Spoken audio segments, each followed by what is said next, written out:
Olá, somos alunos do terceiro período de Engenharia Química. Eu sou o Nathan, junto com a Bianca e o Arthur. A gente desenvolveu uma introdução ao balanço de massa para vocês. Primeiramente, a gente gostaria de desejar boas-vindas ao curso de Engenharia Química aqui da PUC. Como vocês já devem saber, o curso de Engenharia Química é um curso muito completo, com diversas áreas, com ênfase na indústria. Mas vocês sabem o que é uma indústria química? Pois bem, a indústria química ela tem como finalidade transformar algumas substâncias existentes na natureza em produtos úteis para a vida. Essas transformações ocorrem em diversas etapas.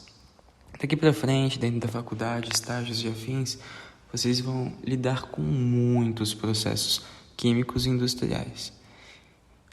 Nesse vídeo a gente vai apresentar a vocês o balanço de massa. Muitos dos problemas relacionados aos processos químicos em operações unitárias envolvem balanço de massa. Mas vamos começar definindo a operação unitária.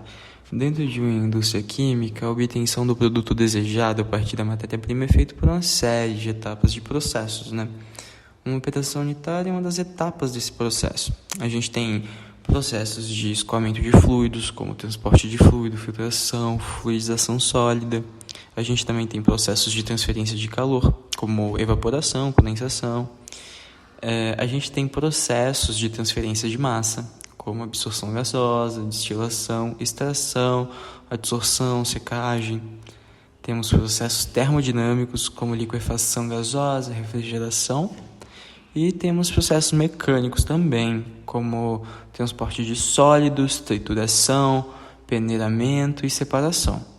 O engenheiro químico ele deve avaliar cada unidade que contempla a obtenção do produto desejado.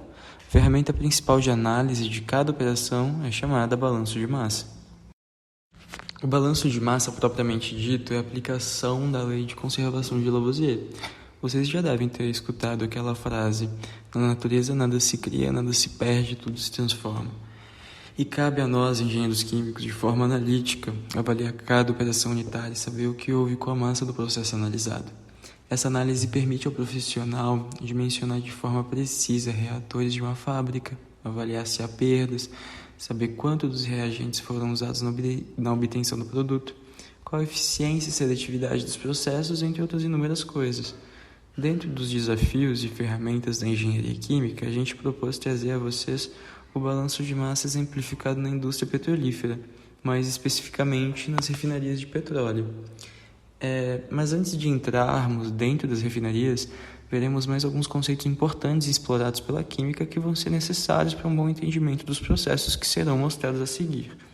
Todo refino e separação do petróleo é feito por separação de mistura, E a separação de mistura, ela consiste em separar dois ou mais componentes de um sistema, que pode ser homogêneo ou heterogêneo, e estar em uma ou mais fases, Nos destiladores de petróleo, dentro da refinaria, a separação se dá por meio de destilação fracionada. A destilação fracionada consiste em explorar os diferentes pontos de ebulição das substâncias envolvidas em uma determinada mistura. A diferença dos pontos de ebulição em hidrocarbonetos se dá ao tamanho das moléculas. Quanto maior a quantidade de carbonos, maior o ponto de ebulição. É necessário destacar que, pelo princípio da conservação de massa, tudo que é abastecido dentro de um destilador tem um fim. E é fundamental que se saiba o que foi gerado em quantidades no processo. A gente vai mostrar para vocês agora um vídeo que ilustra o funcionamento do destilador de petróleo. O petróleo é aquecido em um forno a cerca de 600 graus Celsius, sendo vaporizado.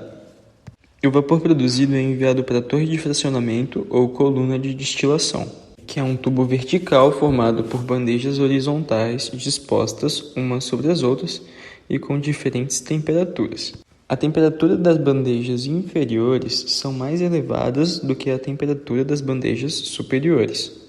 Ao subirem pela coluna, os vapores do petróleo são resfriados.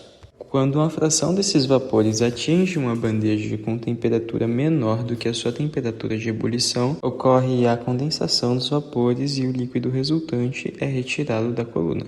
Os vapores restantes, que têm ponto de ebulição mais baixo que a temperatura das bandejas, borbulham no líquido e passam para a bandeja superior, onde o mesmo processo se repete e outra fração é condensada e retirada. E isso ocorre continuamente ao longo de toda a coluna. O que determina a temperatura de ebulição de cada fração dessa amostra é a quantidade de carbonos existentes em cada molécula que compõe essa amostra. A gente, a seguir, vai mostrar uma tabelinha mostrando a relação da temperatura de ebulição com a quantidade de carbonos de cada molécula de hidrocarboneto. As características geológicas do local de extração do petróleo podem determinar sua composição química. Quanto ao aspecto, existem amostras pesadas e viscosas e amostras leves e voláteis, determinado, como já comentado anteriormente, pelo número de átomos de carbono em sua composição. A figura mostra a relação entre quantidade de números de carbono na molécula e o ponto de ebulição. Existem também amostras que apresentam um grande teor de enxofre e altas concentrações de gás sulfídrico. Elas são classificadas a partir da porcentagem de massa de enxofre em relação à massa total da amostra, Petróleos doces, o teor de enxofre é menor que 0,5 em massa da amostra total, e o petróleo ácido, o teor de enxofre é maior que 0,5 em massa. É muito importante reiterar que todas as substâncias encontradas na amostra inicial terão um fim, e cabe ao balanço de massa determinar quanto do produto desejado será formado e quanto dos poluentes serão produzidos durante todo o processo, dadas as concentrações iniciais da amostra do petróleo cru. Tomando ao balanço de massa, vamos classificar o tipo de processo que ocorre dentro de um destilador. Processos químicos industriais são classificados como contínuo, semicontínuo ou descontínuo, sendo contínuo é o processo que existe entrada e saída, e o reator é abastecido e o seu produto retirado, com fluxos. O semicontínuo é um processo que só existe um fluxo, ou de entrada ou de saída. Por exemplo, o reator pode ser abastecido uma única vez inicialmente e os produtos serem retirados a partir de um fluxo.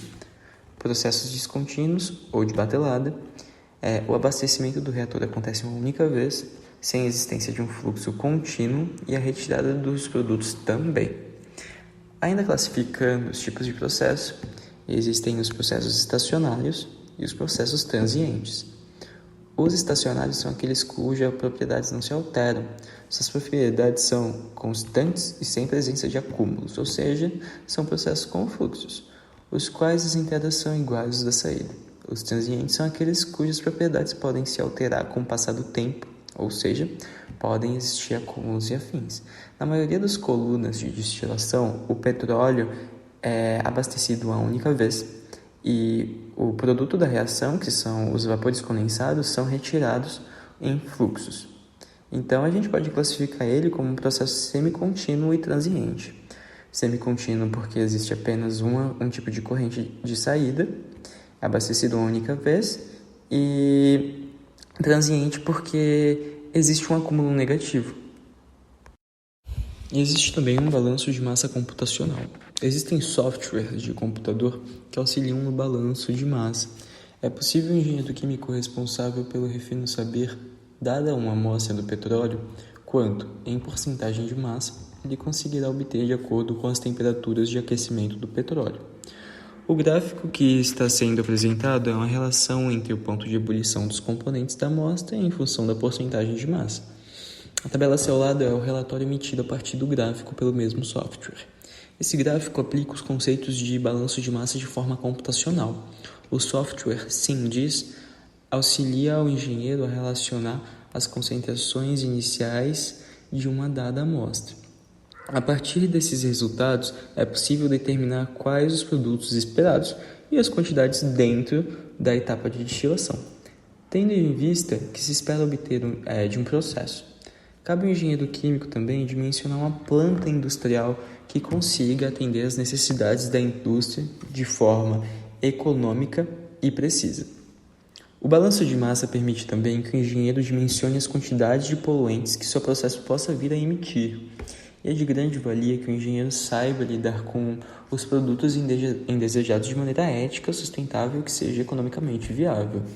Dentro da maior empresa petrolífera do Brasil, a Petrobras, parte do enxofre da composição do petróleo é encaminhada à produção de ácido sulfúrico de algumas frações de dióxido de enxofre e sulfeto de hidrogênio são muito aplicadas na indústria metalúrgica, de pigmentação, de celulose, de detergentes, fungicidas, cosméticos, fertilizantes e tratamentos de água, e também na fabricação de explosivos. Na economia, o balanço de massa voltado às refinarias permite que, dado uma amostra, o engenheiro consiga determinar as quantidades dos produtos que serão obtidos, o dimensionamento necessário para que o processo aconteça de forma eficiente e viável economicamente. É possível, a partir da composição e da massa total de uma fonte de petróleo, definir quais os custos envolvidos na obtenção de cada um dos produtos obtidos, desconsiderando os craqueamentos. Dado o que foi exposto até agora, é de âmbito conclusivo que o balanço de massa está para um engenheiro químico como um bisturi está para um médico cirurgião. Trata-se de uma grande aliada no quesito análise. O balanço de massa acompanhará a vida de vocês da faculdade em diante, fazendo-os olhar de maneira crítica a qualquer meio de processo. Claro, vocês terão algumas ajudas ao ter que lidar com essa ferramenta desafiadora. O componente curricular presente no terceiro período do curso, que é a Introdução à Análise de Processos Químicos, será o seu primeiro contato direto com o balanço de massa propriamente dito.